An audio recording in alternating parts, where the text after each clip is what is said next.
Hello everyone. Hello everyone. It's good to see you here, and hello everyone who is online. And I understood that some of you are east part of Canada and you have late evening. Anyway, welcome to this public lecture that is organized by this Summit Pacific College School of Graduate Studies. And I am Riku Tuppurainen, Dean of Graduate Studies. So tonight we are going to have a few things here. First, we are going to hear the lecture from Dr. Aaron Ross, titled Past, Present and Future, Reconciliation as an Everyday Reality. What a very contemporary topic and very important topic to us these days and times. So I would like to say a few words about Aaron. He has recently come here to BC around a little over half a year ago, and he is a senior or lead pastor at Richmond Pentecostal Church, and with a small and growing family. Yeah? Okay, you can say more about that if you like.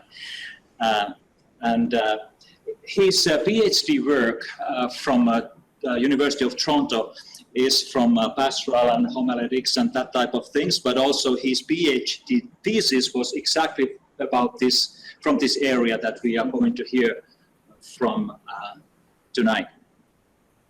We are supposed to also have a reflection from Reverend Bruce Brown, Indigenous pastor and leader here in BC, and we hope that he is going to make his way here on time when his turn comes. So that's the plan. And then after these presentations, we have a little bit of time for questions and answers. But to honor your busy time and in order to get a little bit heat still for tonight, we are planning to end this by 8:30. So please welcome Aaron, and as he comes and present his paper. Thank you. Thanks so much, Riku, and sincerely appreciate the invitation and the opportunity to be able to speak to you this evening. Thanks for those that are present on site with us here. And also, I want to thank those that are tuning in, that are joining us via live stream, via Zoom. Great to have you here with us. Thank you for those warm words of introduction and welcome, Riku. It's an honor and a privilege to be here. And wish to extend greetings to all of those who have joined us. It's an honor to be invited to speak to you. And as I do so, I wish to first of all acknowledge that I speak to you today from Summit Pacific College, in the municipality that is today known as Abbotsford, but which stands on the historic, traditional, and unceded territories of the Coast Salish, Stolo, and Kwantlen peoples. I furthermore acknowledge that I live and work in the city today known as Richmond, BC, which stands upon the historic, traditional, and unceded territories of the Musqueam, Coast Salish, Tsawwassen, Stolo, and Kwantlen peoples. As I speak to you this evening and share this lecture on this subject of reconciliation and the priority of reconciliation, it's very important for me to identify my own position, and so I identify as a settler Canadian, and today speak to you as a settler Canadian. But as I do so, I speak as one who wishes not simply to speak, but more so to listen. I look forward to Reverend Brown in his reflections and what he has to share with us toward the conclusion of our time together this evening. And Reverend Brown, just this past week, a video was distributed to the churches of the British Columbia and Yukon District. And Reverend Brown graciously shared his testimony and his reflection, his experience himself as a residential school survivor, which I have no doubt we'll hear a little bit about this evening. And just yesterday, our church, Richmond Pentecostal Church, recognized Reconciliation Day as designated by our district. We are honored to listen to Reverend Brown's powerful and moving words of testimony encouraging and challenging us to move forward together. I've been looking forward to this. I've been looking forward to coming to be with you all here in Abbotsford. I didn't anticipate that as I arrived it would be 42 degrees Celsius when I stepped out of the vehicle. I think I left a good trail of melted rubber all the way between Richmond and here on the highway. But grateful for air conditioning. Grateful for Rob, who's going to be managing our media this evening. And Rob has warned me that at some point this evening he may switch off the air conditioner just because the ventilation might interfere during the Q&A period. So roughly around that time, I'll probably dispense of my jacket as well. But in full disclosure, thought I'd share that with you. Anytime we speak on a subject of reconciliation, and anytime we speak on the subject of Indigenous peoples, it's very, very important that we emphasize we're not speaking about a people group that is simply to be studied and discussed, least of all by someone who is non-Indigenous. When we speak about these things, we do so because we want to exist in relationship and partnership with Indigenous people in this country. And it's always important that in that partnership, that we listen to the voices that come from an Indigenous perspective and share with us what, again, as I identify as a settler Canadian, what I specifically need to hear. I do think it's important that we as, and if I can speak for non-Indigenous Canadians, I think it is important for we as non-Indigenous Canadians to prioritize reconciliation. If, as we look at the history of this country, the country of Canada, the injustices that have been committed historically, and indeed the injustices which in many cases persist into the present, it should not and must not be the responsibility of Indigenous people, those who have endured those injustices, to carry the lion's share of the burden of reconciliation, but rather should be a priority that's taken on by non-Indigenous people as we work toward decolonization and, if we really mean it, reconciliation.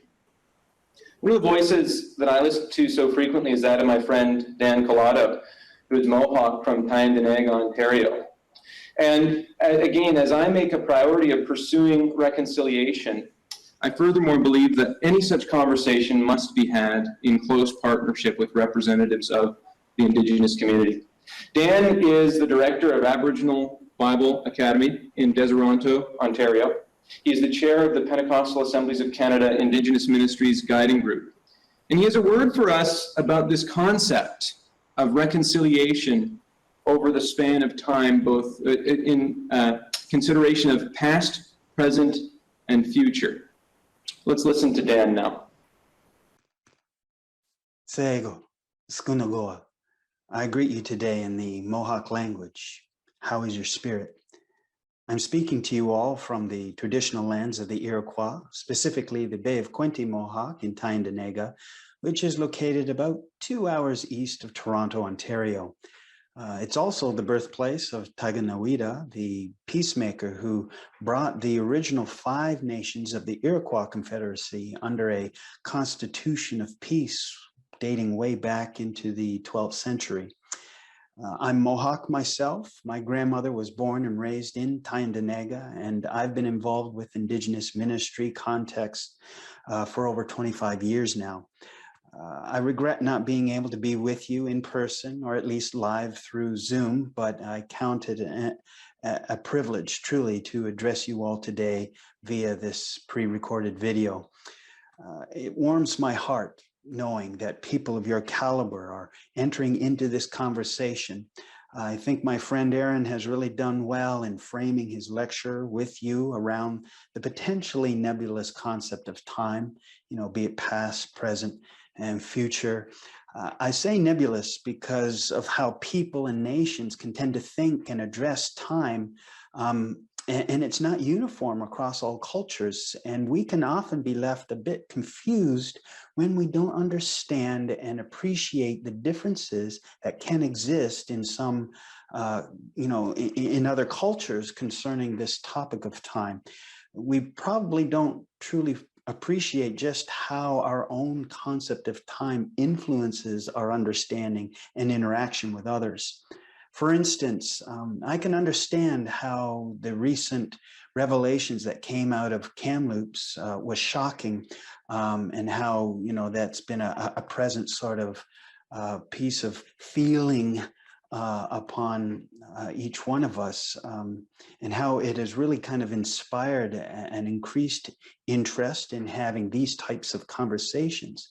But for many of us within the Indigenous context, the revelation from Kamloops really was less shocking and more really of a somber reminder of the systemic injustice that was placed upon many of the over 150,000 children who were subjected to the residential school system. But at least what has been revealed in Kamloops has helped kind of catch people up, as it were, and has caused many to ask, in some measure, just how do we respond and what do we do now? We're all well familiar with the words apology and forgiveness and reconciliation. But I think we'd all agree that any sincere apology must truly be accompanied by like present day actions, where the pursuit of forgiveness, reconciliation, and even just the pursuit of plain old regular relationship, it must be tangibly demonstrated, where the desire to change is seen and not just heard.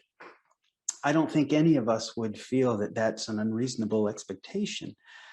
After all, Jesus said that they, meaning the world, that they would know you are my disciples if you love one another.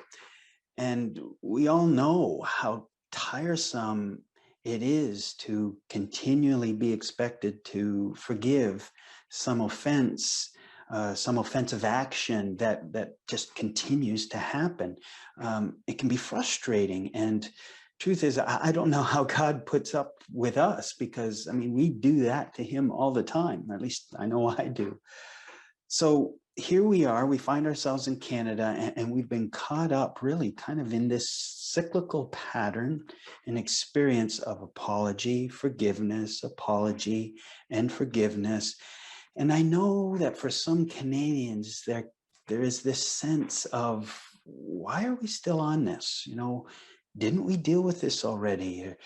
Didn't the government already apologize? You know, didn't our own fellowship already apologize? Why is this still an issue? Well, here's the thing. I think it comes down to just how differing worldviews understand time. Because generally speaking, Indigenous people they view time differently than, say, Euro-Canadians do. And let me just kind of look at that for a moment. You see, Western culture thinks of time in a very linear way, right? There's a definite progression of time. You've got a beginning, middle, end, and it's very clearly defined and bordered in terms of like past, present, and future. Whereas the Indigenous concept of time, I like to describe it more as being cyclical, where you've got this past, present, and future. They're kind of less siloed from one another and more interconnected. And they're always at play in the now, because there is seeing this continual cycle of beginnings and endings always at work. If you think of it like the seasons in nature, yes, you've got your progressions. There's spring, there's summer, there's fall, there's winter, but they also repeat. And so an elder might tell a story that happened in the past, whether it's near past or long past is really inconsequential, because instead of pinpointing a date like April 12th, 1990, that elder might say, well, it's when the tulips blossom. Everyone would know, listening to that story, that it happened in the spring. And the emphasis is less upon the date of when, but that the experience actually happened. And because of that slightly different emphasis, it becomes more closely associated with the now rather than a date.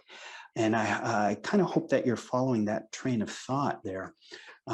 See, the fact is, there is no ancient history for Indigenous people, just accounts of things that have happened previously in the past. And for Indigenous people, that past never strays very far away from the present, from the now. And why is that? Well, I need you to consider just how the Indigenous mindset would have developed. Indigenous people have lived for eons, seeing themselves as part of the environment, not above it. And so they saw themselves, they see themselves as caretakers, not owners. And so there was a strong connection and very much a strong interdependence upon the environment that developed. And so where nature was not seen as, some commodity that could be arbitrarily owned and manipulated, but that humanity was instead subject to the environment. And so you think about it. If you were to grow up in a culture where your ancestry for eons had lived being greatly influenced by nature, being influenced by its physical geography, the movement of wildlife, the changing seasons, things that are nigh on impossible to manipulate. And although they change, they have their cycles. And so at the same time, they remain constant. Spring will come again, right? The geese will return.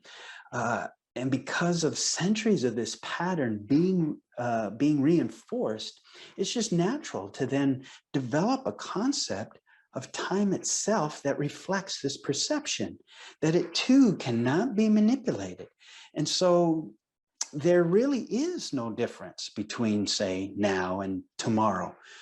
So you ask a person, when are you going to go fishing? And they would say, well, when the fish are biting. When do you go hunting? When the moose are near. You see, this time, this concept of when you do things, it becomes very heavily subject to the environment for the Indigenous person.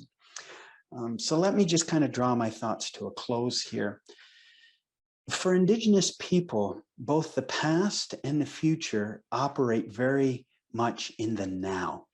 And this understanding, it plays a significant role in developing relationship and reconciliation. And I think it's interesting that this is actually a very biblical concept, this blending of past, present, and future. Hebrews chapter 10, verse 14 tells us, it says, "For by one sacrifice he has made perfect forever those who are being made holy." If we want to move forward, if we want to break the cycle of apology and forgiveness, where, nothing but kind of frustration and angst kind of grows, we must bring our past and our futures into today together. As followers of Christ, we're commissioned to live holy lives today. That's based on the righteousness of Christ that was made available to us in the past so that we might then spend eternity with him in the future. Reconciliation and our relationships with others really operates in the same way. I'm friends with Aaron today, your lecturer, not simply because of our early interactions a number of years ago, but because of what continues to happen between the two of us today and an expectation for the future. When Paul told the Ephesians, right, not to be drunk on wine, but instead be filled with the Spirit, he used a present participle for you Greek scholars. It's not just be filled with the Spirit, right, but it's keep on being filled. Yes, by one sacrifice in the past, we've been made perfect forever in the future, but we are also being made holy here in the present. And so yes, reconciliation, it begins with the giving and the receiving of forgiveness for the past, but it only really truly continues through intentional engagement of relationship, both today and into the future. And so I invite you to journey with the Indigenous people today in reconciliation. Learn of the past and learn from the past while looking to the future. Reconciliation really is an everyday reality, present, past, as well as the future. Niawin. Thank you. Thank you, Dan. So appreciate his wise words. I was talking about the Tragically Hip and its frontman, Gord Downie. I never listened to the Tragically Hip. The music fans out there, you may believe I've missed out on an awful lot. Maybe I have. But in the final months of his life, as Gord Downie battled and ultimately succumbed to terminal brain cancer, he left a strong impression on me. Rather than using his final months to enjoy the fruits of his labor of his successful music career, Downie spent his final days drawing the public's attention to the crimes committed against the Indigenous people of Canada through the residential school system. He famously toured and highlighted the tragic story of Chanie Wenjack. Wenjack grew up at Ogoki Post on the Martin Falls First Nation. Ogoki Post did not have a day school, and thus at age 9, Wenjack and his 3 sisters were sent off to Cecilia Jeffrey Indian Residential School near Kenora, Ontario, more than 600 kilometers away. There he was given the anglicized name Charlie. And in October of 1966, Wenjack and 2 of his friends escaped from the Cecilia Jeffrey School during their afternoon time on the playground. They were wearing only light cotton clothes when they ran away. This was Wenjack's first and last attempt at escape. Wenjack told his friends that he wanted to see his father. In his escape, Wenjack followed his 2 friends to the cabin of their uncle, Charles Kelly, near Reddit, Ontario. Now, on the first day of their escape, they walked for over 8 hours before stopping at a friendly home for the night. After they arrived at the cabin, Kelly took his nephews to his trap line. Wenjack walked the nearly 5 kilometers to meet them, then set out alone to find his father. Kelly advised Wenjack to follow the railroad tracks to ask railway workers for food. Wenjack carried with him only a glass jar with a few matches. Wenjack survived for the next 36 hours. Weather turned harsh with snow squalls and freezing rain. The temperature went down between -1 and -7 degrees. With only a cotton windbreaker and no food, Wenjack covered 19 kilometers on foot.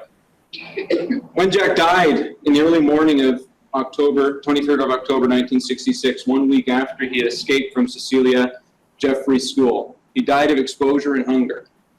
Wenjack was over 60 kilometers from the Cecilia Jeffrey School. And when he was found, his body was bruised from repeated falls. At the inquest into his death, the jury and journalist Ian Adams concluded that Wenjack had run away because he was lonely. Wenjack's sister believes that he may have run away because he was sexually assaulted.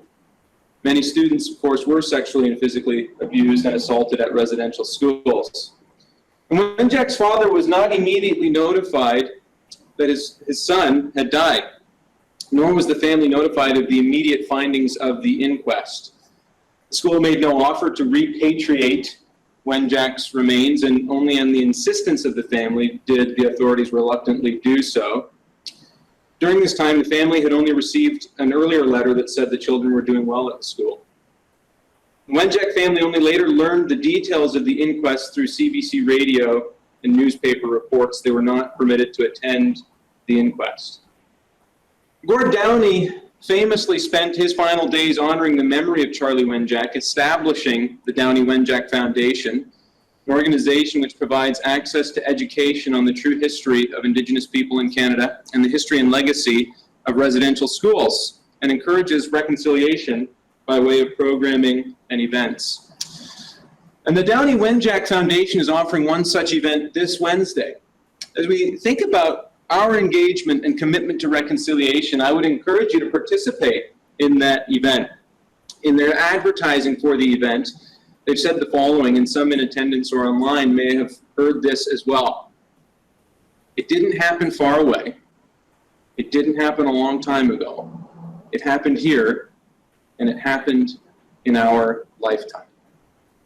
According to the Truth and Reconciliation Commission of Canada's 2015 final report, Canada's Indian residential schools began their operation during the early 1880s, following the passing of the first Indian Act of 1876. At their peak, 90 schools were in operation, but put together over the years, there were about 120 total schools. During their decades of operation, approximately 150,000 Indigenous children were enrolled. TRC recorded approximately 3,200 fatalities at the school, although we may never know the total amount, which is unquestionably higher, some estimates placing it as high as 6,000. The schools, operated by the Catholic, Anglican, Presbyterian, Methodist, and later United Churches, were rife with verbal, physical, and sexual abuse and assault. Malnutrition and disease were rampant. The mortality rate for Indigenous students was 5 times greater than was the rate among the general population of the students' peer group. For the children, life in these schools was lonely and alien. In addition to exercising harsh discipline, missionaries and teachers suppressed Indigenous cultures and languages, often punishing students who used their own languages or expressed elements of their own culture. This was the very purpose of the schools, the eradication, or at least the attempted eradication, of Indigenous cultures and languages, and the assimilation of Indigenous youths into the mainstream of Euro-Canadian culture. All of this was done in the name of God. The final residential school, remained open until it was finally closed as recently as 1996. I was 10 years old in 1996. I didn't hear anything about residential schools. And for those that are listening today, much of what I say may be familiar. In fact, I think it would be safe to say that those who are in attendance today probably already have an interest in reconciliation. Welcome, Pastor Bruce. Great to have you with us. Thank you. So as you listen today, maybe what I say isn't new, or maybe these are things that you're already putting into practice, but as I share them with you, I hope that this affirms the priority that you may already have exercised. And if nothing else, perhaps give you some talking points as you speak to those who might be reluctant to engage in the process of reconciliation, who might not understand why this is something that everyone in Canada must prioritize. Ray Aldred, who is Cree from Swan River Band, Treaty 8 in Alberta, and director of the Indigenous Studies program at the Vancouver School of Theology, made a chilling observation. And he observed that prior to the residential schooling system, the gospel message had already become indigenized. If we can do this, if we can just for a moment set aside the abuses, the horrors and the crimes that took place within the residential schooling system, as followers of Christ, I think one of the greatest grievances is this claim that missionaries practiced at the time, that they believed that they were evangelizing Indigenous youth through these schools, when really, as Dr. Aldred rightly observed, the gospel message had already been indigenized. It had already been adopted, taken on by Indigenous ministers. Then when the churches sold themselves out and allowed themselves to become the primary instrument of the state to accomplish the work of assimilation, or attempted at least, they allowed the gospel message to become brutalized. That should really trouble us. Just a short month ago, we heard the news of the remains of 215 children at the site of the former residential school on Te Kamloops, Te Sekmuk territory in Kamloops, BC. There have been others since that time. By June 14th, another 104 suspected graves of Indigenous children were put forward for further investigation in Brandon, Manitoba. And just last week, news broke of 751 confirmed unmarked graves at the site of a former residential school in Coesis First Nation, Saskatchewan. We're heartbroken by these acts of cruelty and others similar to them. And our thoughts and prayers are with the communities and families of the victims. We also offer up our thoughts and prayers in response to the collective trauma this has triggered for Indigenous people across the country. May God's peace and comfort surround all those affected. As you join me today, rightly we ask the question, what can we do? How do we respond to this? What can be done to respond to these findings and to do so in a way that makes a difference? I'm a pastor, so I certainly believe that prayers are good, thoughts and prayers are good, but they must be accompanied by action. much more work remains to be done in the pursuit of truth and reconciliation. And these recent news events that pertain to the injustices and travesties endured by Indigenous people in Canada have brought conversation about reconciliation prominently into the public's attention. And indeed, this is a timely moment for all of us as we prioritize this process. Yet, as we just heard from Dan, for Indigenous people, there's nothing new about these events. The sting of Canada's historic and present colonial policies has been well known since the dawn of Euro-Canadian expansion and settlement across this vast land. For non-Indigenous people, and I speak again as one who is non-Indigenous, it's so important for us, for me, to address these colonial themes still so prevalent within Canada. What I mean by that is this: if reconciliation truly is the goal, then non-Indigenous people must take seriously the pursuit of decolonization. Seriously, to decolonize. Further, before there can be any reconciliation, there needs to be truth and lament. And this is where we come from when we say that reconciliation is not simply an event. It's not just about apologizing once and moving on. As we pursue reconciliation, I truly believe that we've only just begun to hear the truth. We're not even past the truth stage yet. Reconciliation is so much more than an event, and it's something that has to be taken on in the everyday. Looking back and reconciling with the past is a significant part of that. Reconciliation must be an everyday reality, and one that includes the past, the present, and the future. Today we look back so that we can move forward into the future together in healing, reconciliation, and relationship. So again, as someone who identifies as non-Indigenous, what that means to me is that sincere apology must be accompanied by everyday actions that demonstrate the desire to change behaviors, to pursue restoration. As Dan established, generally Indigenous people view time differently than Euro-Canadians do, differently than non-Indigenous people do. The idea of forgetting the past is foreign to most Indigenous people. I think here this is something that, again, as I speak as someone who is non-Indigenous, I take to heart. Westerners, Euro-Canadians, often will look for this sort of one-and-done solution. Didn't we apologize for that? Didn't we talk about that a few years ago? Haven't we dealt with that? It started with the treaties. My ancestors signed the treaties with the Indigenous nations. And the treaties are binding with requirements that remain active today, and settler Canadians should uphold. I know Indigenous Canadians do. Indigenous people in Canada uphold treaty obligations. Settler Canadians should too. But most in Canada live like the treaties are a document from the past that needs to be looked at again.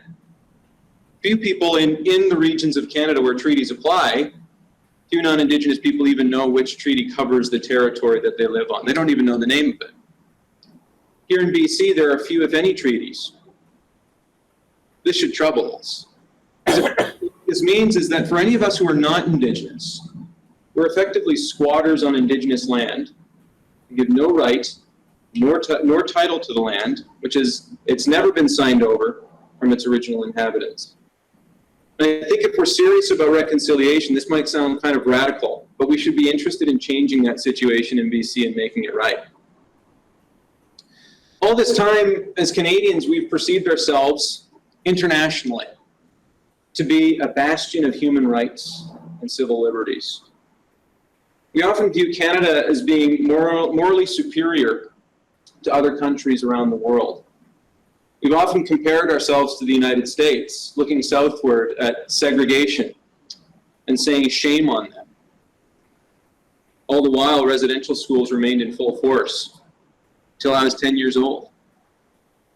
Why did we not also look in the mirror at ourselves and say shame on us? We tongue-lashed South Africa for its policy of apartheid, saying shame on them. An advanced, developed country must never do such things, and they shouldn't. But all the while, residential schools remained in operation in Canada until the final one closed in 1996. Apartheid was over by then. Why were we not looking in the mirror and saying shame on us? Again, we look at the United States and we point to the Wounded Knee Massacre, where hundreds within Sioux Nation were murdered by the United States Army and by their actions in 1890. Shame on them. And yet, in Canada, not in 1890, in 1990, our governments deployed the Sûreté du Québec, the Royal Canadian Mounted Police, and ultimately the Canadian Armed Forces against the Kanesatake Mohawk just outside of Oka, Quebec. Tell me one developed country in the world, an advanced economic country in the world, that deploys its armed forces against its own citizens. Happened in our country. Shame on us. Until we realize that for Indigenous people, these are not simply historic facts. These are just events that happened in the past. Until we come to terms with the fact that in a political system where colonial practices persist, it means this: the past is the present. It's not one and done. It's happening now, and we have a responsibility to respond to it and change it. Only then do we have a chance at reconciliation. Until there is truth, there can be no reconciliation.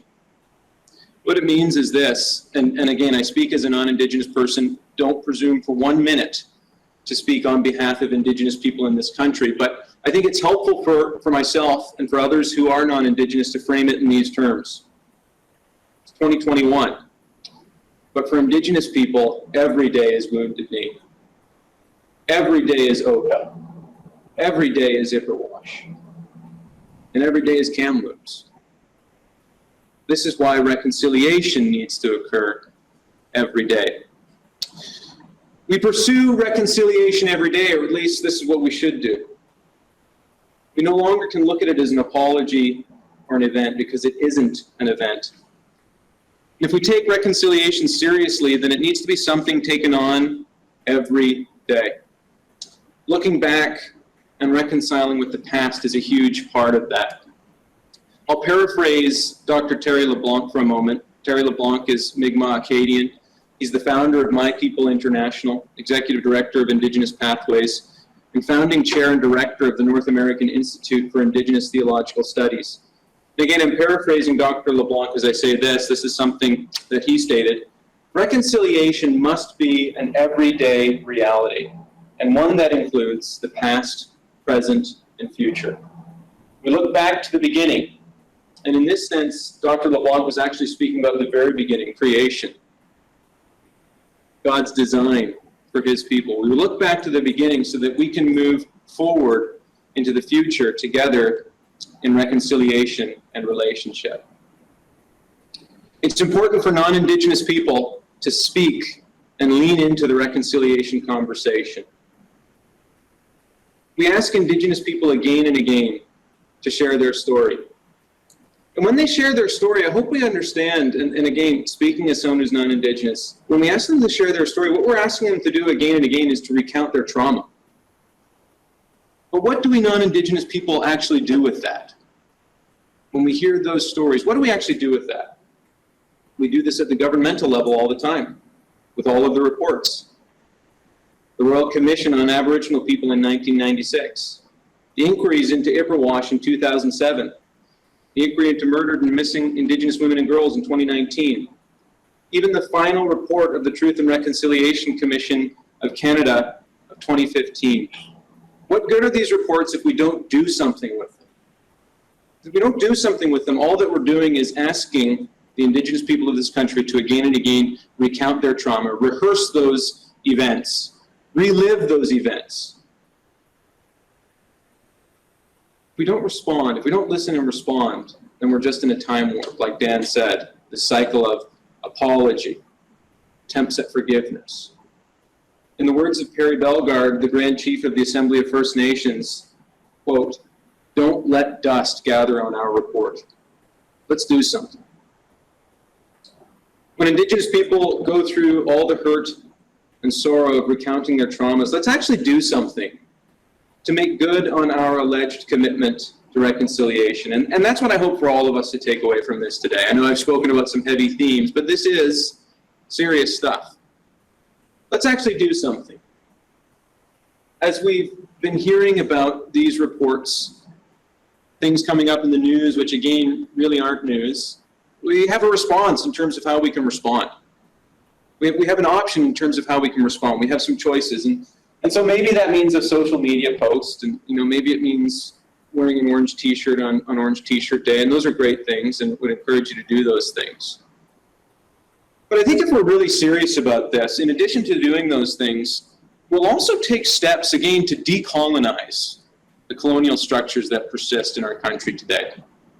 Very practically, that means maybe something as simple as this. There are thousands of First Nations, hundreds if not thousands of communities across Canada. Again, Canada, a country which prides itself in being among the top 10 GDP of countries in the world.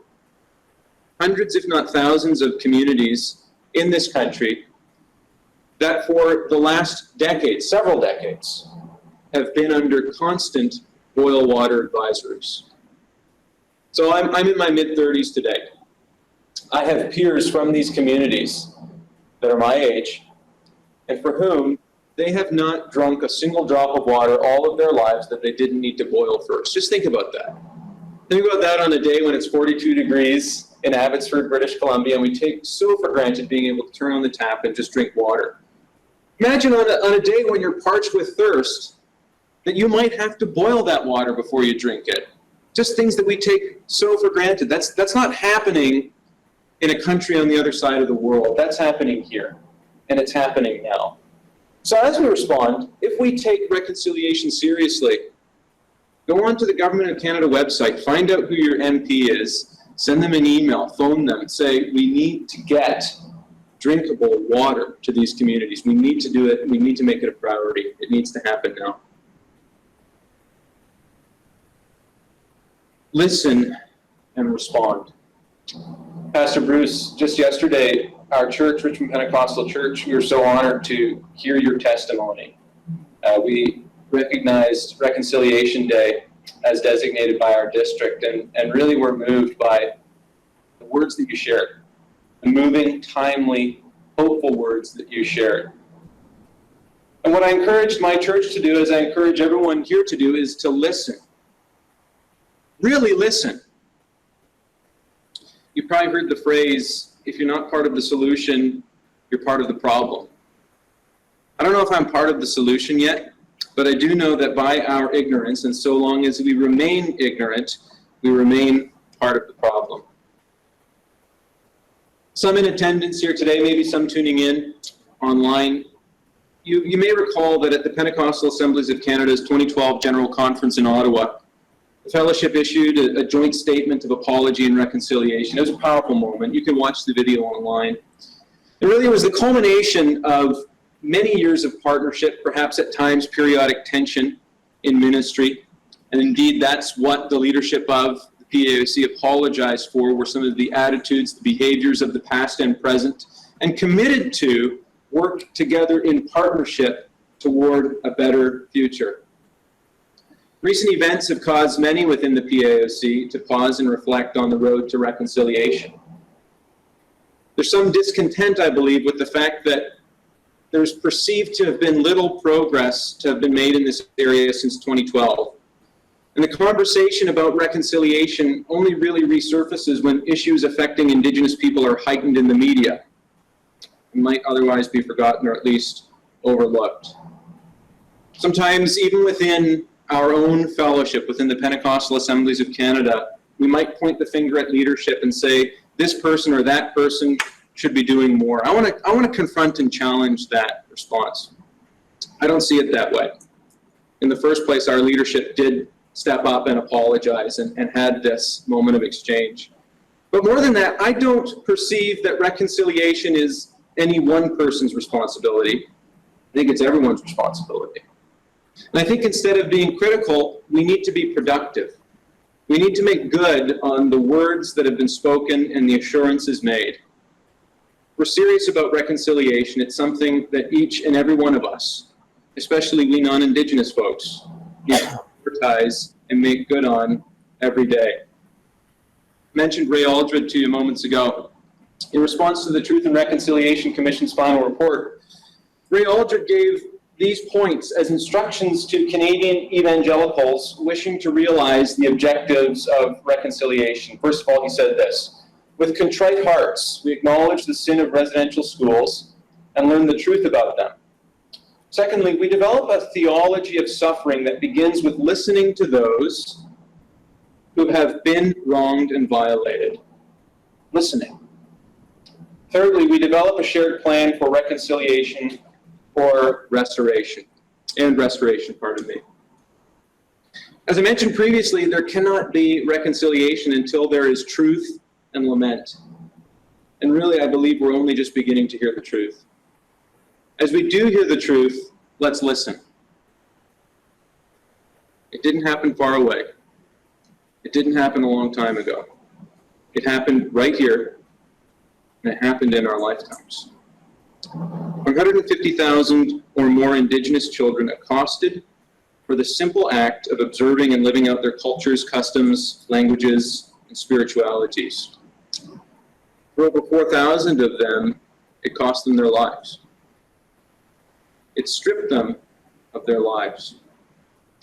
As we hear these facts, it could be easy for us to be paralyzed and not know what we can do.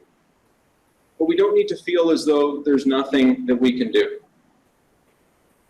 In the very first place, and at the very minimum, we can listen. Finally, listen. Are you listening?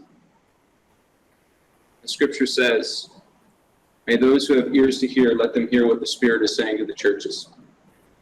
Thank you.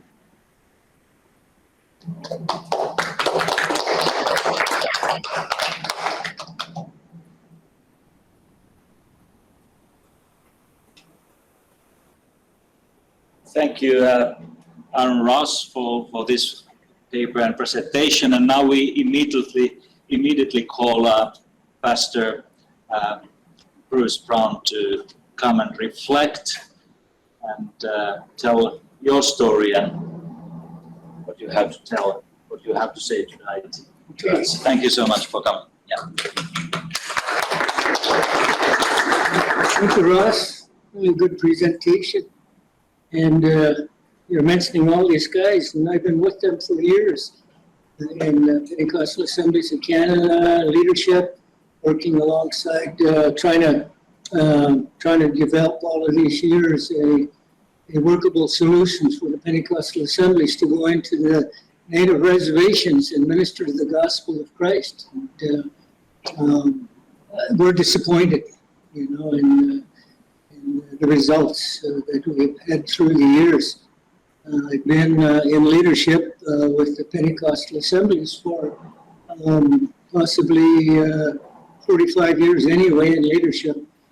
And I'm getting close to the end of my journey anyway with the PAOC, and maybe another 15 years or so. And I'm just really hoping, that something can be done for a real ministry in our native villages, and really reaching into the villages and ministering the gospel and doing it in such a way that it would be really acceptable, and children would look forward to it on a daily basis. And that would be really nice if we could have that developed on a regular basis in all of our denominations. As you indicate, I'm Pastor Bruce Brown of the Pentecostal Assemblies of Canada for Vancouver Native Pentecostal Church. And I've been ministering over 50 years now, and I got saved in 1969. And I went to 2 Indian residential schools. I went to Alert Bay when I was 7 years old. They picked me up, and RCMP came and got me. And my dad, he also went to Indian residential school. And he had some issues, with that. and lots of drunkenness and in the house, and lots of partying and fighting and blood and stuff like that as I grew up as a young boy.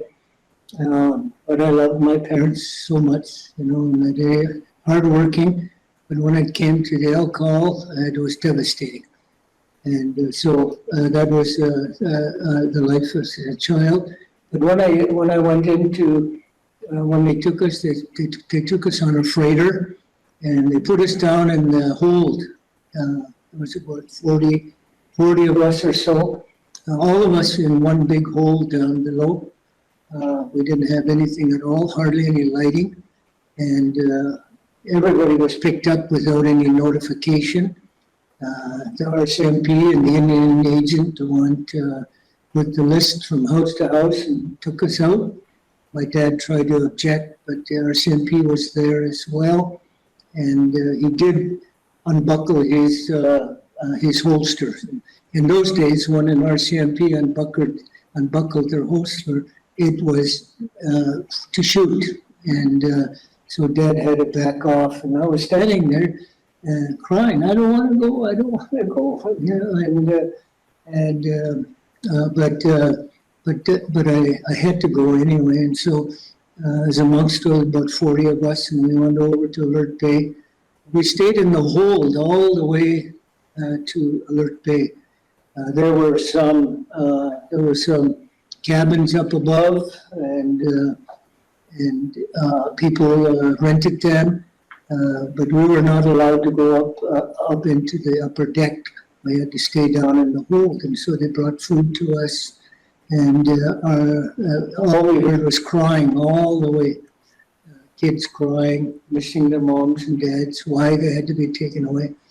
And so it was a very fearful trip, and not knowing what we would get. So we got there, and we registered, and everyone registered. We had to take off all our clothes and get into their clothes, and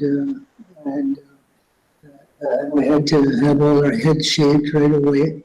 Lice put up on us to make sure our heads were clean. And so that was our introduction to Indian Residential School in Alert Bay. And it wasn't very good. I was always hungry. That's all I remember, being hungry all the time. I was so hungry. I was doing the garbage detail, and that was given to the bad boys, you know, and who didn't obey and stuff like that. And so that's what I got that one weekend, and I did the garbage, and I found in there, I don't know if you ever remember those squirrel peanut butter cans that they used to have before. I haven't seen them for years, but that was my favorite, squirrel peanut butter. When Dad brought it out, man, I was happy about that. And but I found that one in the garbage can. It was unopened, and I was so happy. And so I hid it away. And after the day school was over, we came back to the Indian Residential School. And I went up, took the can, and I hid it away up in the bushes. Dug a hole, marked it. And that was my dinner. And I opened it up. I got it open, and you know how it's brown inside? Well, it was green right through, and I ate the whole thing. You know, and that's how hungry I was.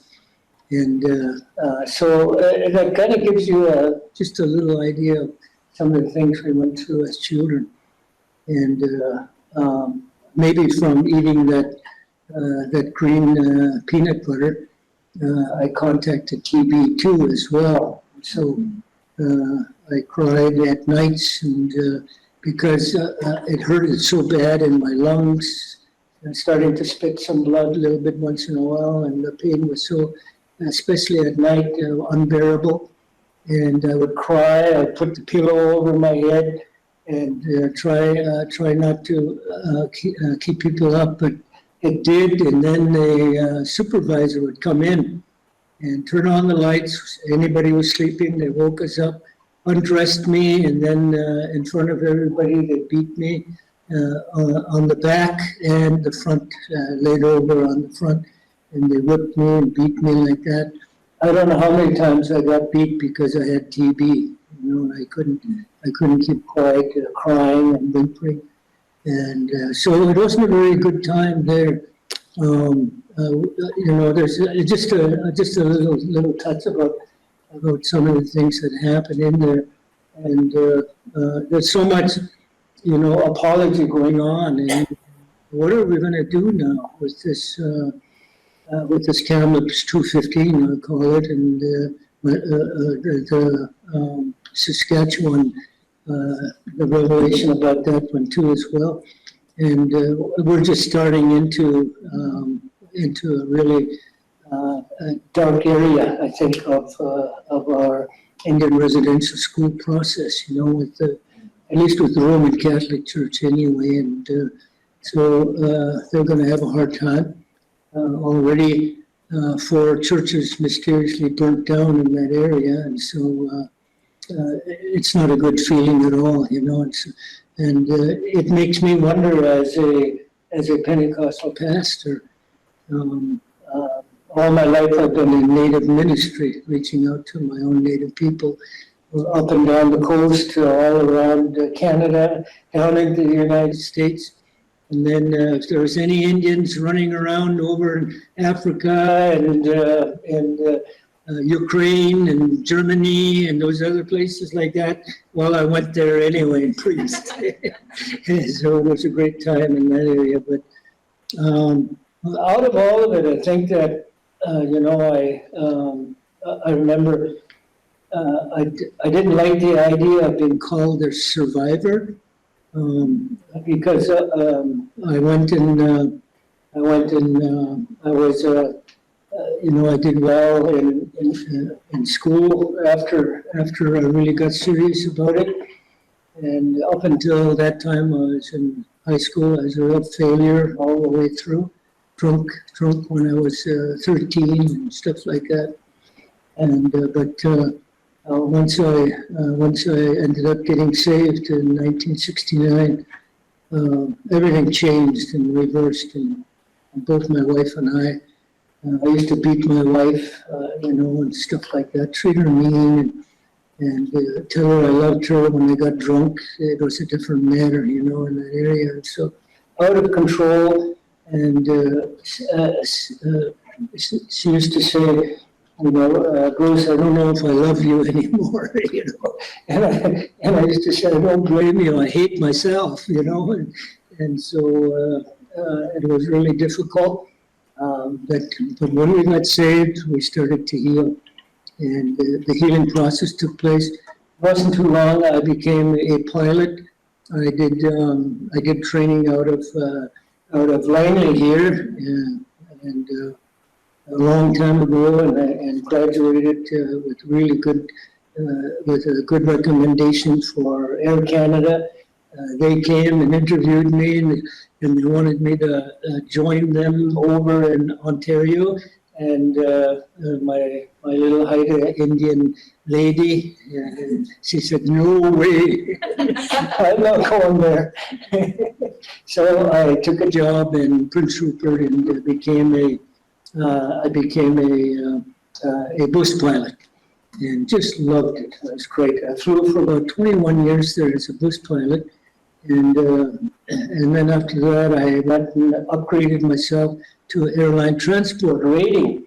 And as soon as I did that, everything opened up for me. They hired me. They put me on a larger aircraft, and I was a captain right off the bat. And went right through. I went with WestJet through them with them, and became the captain on them. And it was a really good life, that part of it, you know.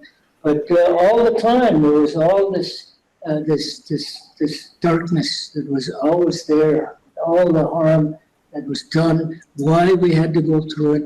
Trying to reason within myself, how could I walk into this Canadian world and yet be able to keep my contact and proper communication with my own people, in that area. And I thought we did pretty good anyway, Adeline and I. My wife is Haida, and she has three degrees and plus a master's degree in art therapy. She still works. She's 75 years old. She still works yet. And she works with the Indian Residential School Society. They are super busy now. She hasn't had a day off for about over a month now. She's been so busy. And she does an awesome job in that area.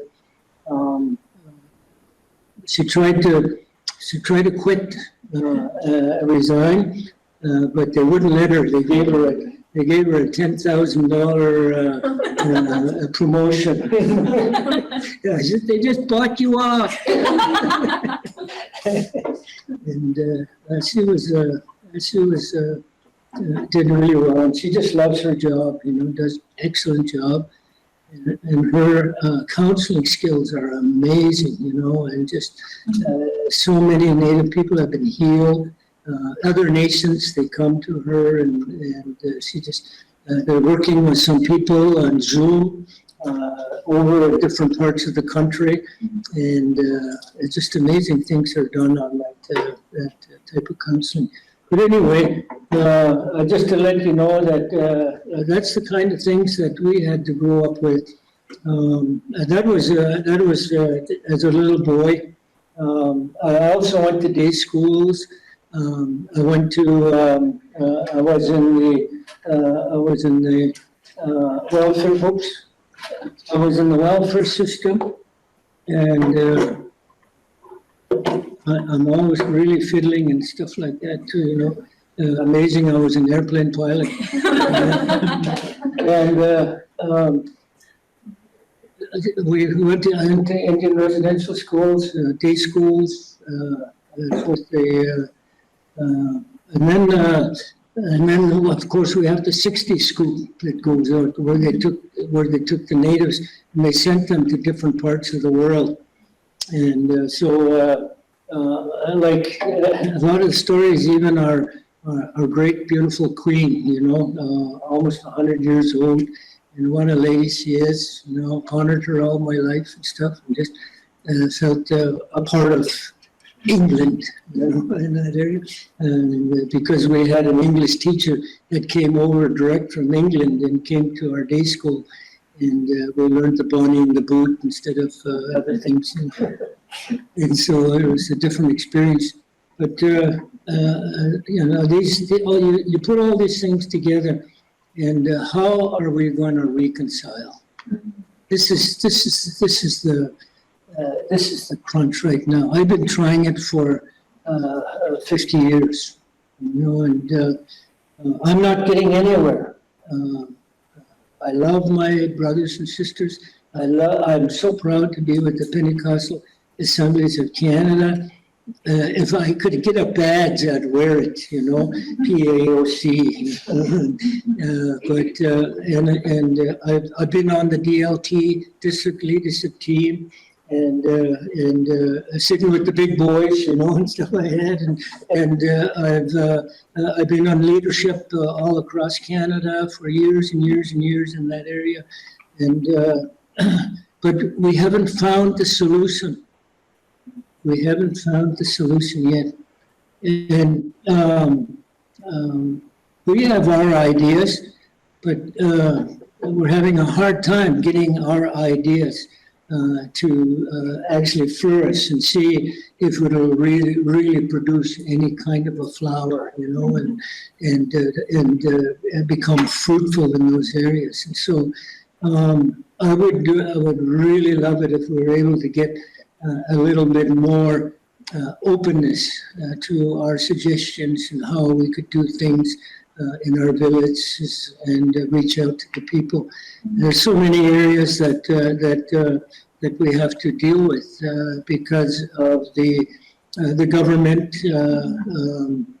that has overpowered us all of our lives, and ever since we made the treaties, they made the treaties. you know, they dictated them. And and like good little boys, we pretty well obeyed them pretty good, you know. They took away our language, we kept quiet. They took away our clothes. My dad hid all his regalia and everything up in the attic. And once in a while he'd go up and sit there up in the attic, you know, looking at them and missing that part of his culture that he knew. And he wouldn't allow us to speak our language for our protection, because they were severely beat and even put into jail because they spoke the language. And where they at that time they were only allowed 4 or 5 people in a group. If there was any more than that, then they were chased away, or one was taken off to jail for the night type thing. So there was a lot of pressure on us in those areas. But I think, you know, there's a lot of people hurting right now. There's going to be a lot more that will be, there'll be a lot more revelation concerning all that was there. My wife, she used to say, Bruce, she said, I've gone way over 200 or 300, 250 or something like that, Native people who have given their testimony and regarding their life on Indian residential schools. And she sat with them and counseled them and helped them through the lawyers and the judges and stuff like that. And then one day she set me up and helped me through it too. And she was smart. And I didn't want to go at all, but somehow she got me into there. And so I went through that, and she said, Bruce, she said, so many people have come out and made these statements. It's written down, it's recorded, that so many were killed and buried.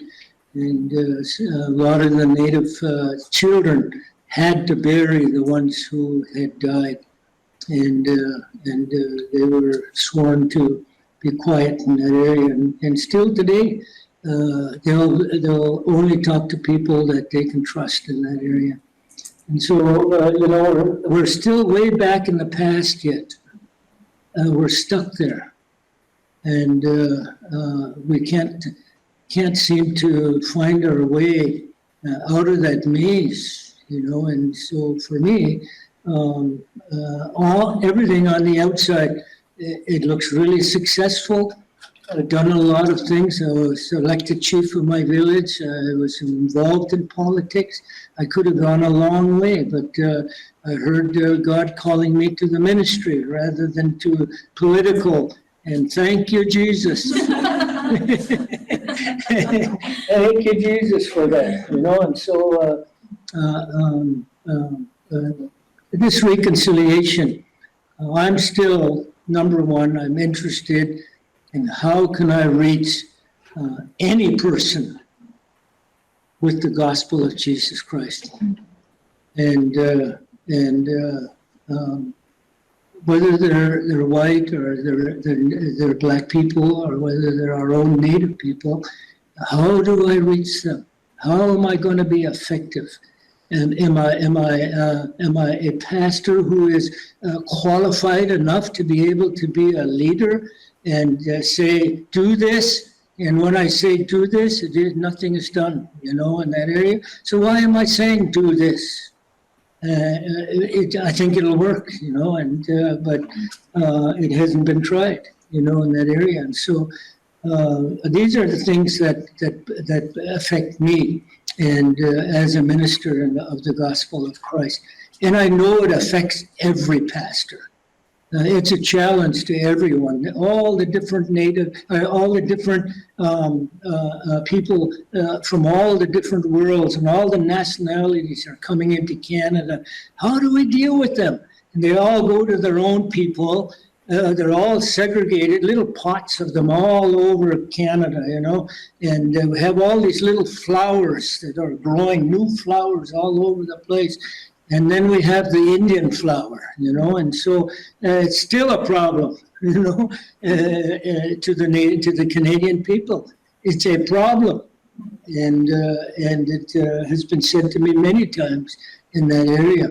And I'm really good at letting everything go by, but I let some drop in too as well. And there's a lot to be said, but I'm bearing the past, but I'm wanting to see the future. I want to see the future of Christ fulfilled in reaching out to the gospel, to our native people, and to see them actually really being saved, in that area, coming to that place, rising up as leaders. One of the things that this last 50 years as a native pastor, is I have risen up into some of those areas that many others were not allowed to. And I have some really bad stories to tell you, but I don't want to say it anyway. And I don't think I have really ever said some of them. Things that happened to me as a native pastor that shouldn't have happened.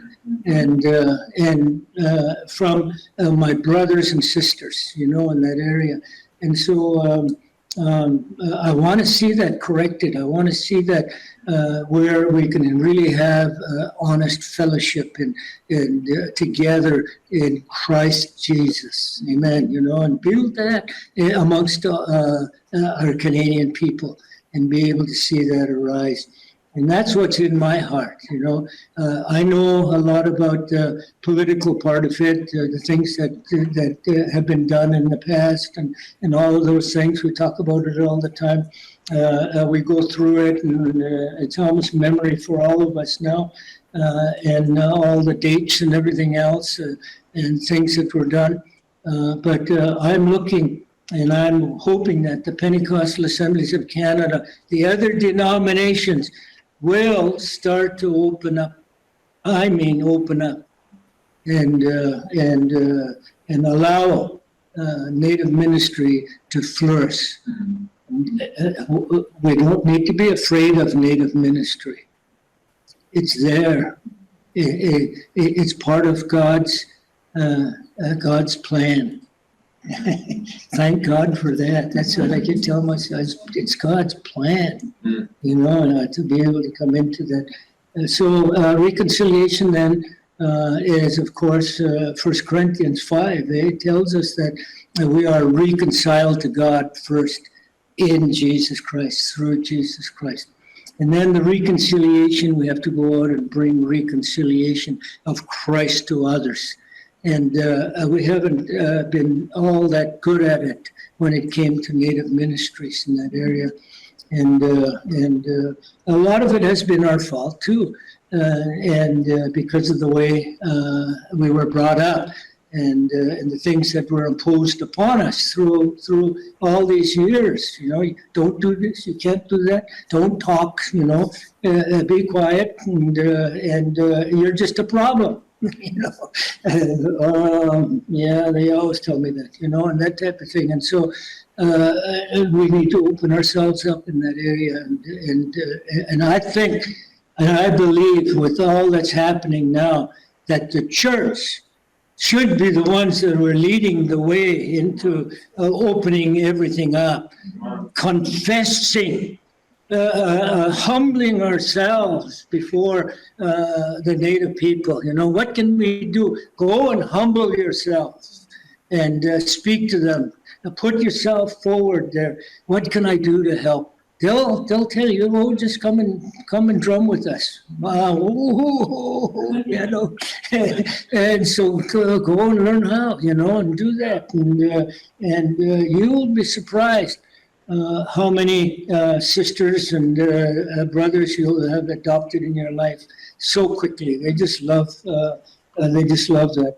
And I know I'm rambling, and because after this I went to an Indian residential school in Edmonton, And that's where my wife went to as well. She went to an Indian residential school, same place as I did. And she got A's and I got D's, you know, and so she was very smart. And she had a better experience than I did. But, you know, compared to all that she's listened to all these years as a counselor and helping with the legal parts of the exposure of Indian residential school to the law, there's some things that's happened in her life that she saw and that were done to her that she doesn't think it's very bad. But yet, if someone else were to look at it from that point of view, they would say, how could they do something like that with you or against you compared to the things that were done to the other people? She's so humble in that area about it, you know. And so there's many of us like that think we haven't really been battered about it at all. But in actual fact, even my own children, they, the psychologists and professionals are the ones who tell us that these kids are displaying the same kind of problems that the Indian residential school people had. Exactly the same, just as bad. The numbers are just as high. And so it spreads and it goes out and it goes on. And so there's going to be a while. There's going to be a lot of things. But I say this, we all knew what was going on in Indian residential schools. But this is just a shock to our Canadian people and an exposure of all that was going on unlawfully in our own country. And when it shouldn't have been, you know, and under the guise of Christ. That's the thing that hurts so much. You know, how could they say that about the Jesus who died on the cross for me? And all that I went through, he forgave me, you know. All that I had to do, he helped me heal in those areas. And so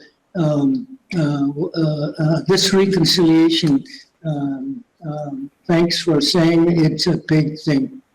And it is. It's a monstrous area. And it has to be, the present situation has to be reconciled. Our reconciling has to be redone. It's just not working. It's not effective. And so, is that what Christ meant? I don't think so. You know, I don't think so. And so we need to work together and bring something that'll produce Christ-likeness in us. Thank you. I hope I haven't gone off the track here. I'm trying to be gentle about it. That's great. Thank you. Yeah. Thank you so much.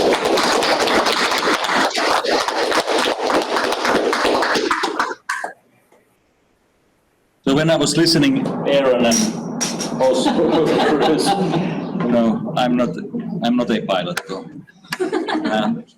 When I was listening, Aaron and Bruce, a couple of things came to my mind. Or I was hearing a few things. Reconciliation is a big thing, and it is a one day at a time and one person at a time. Of course, that is wrapped to reconciliation that we have experienced in Christ. We have the message of reconciliation to this world, right? Including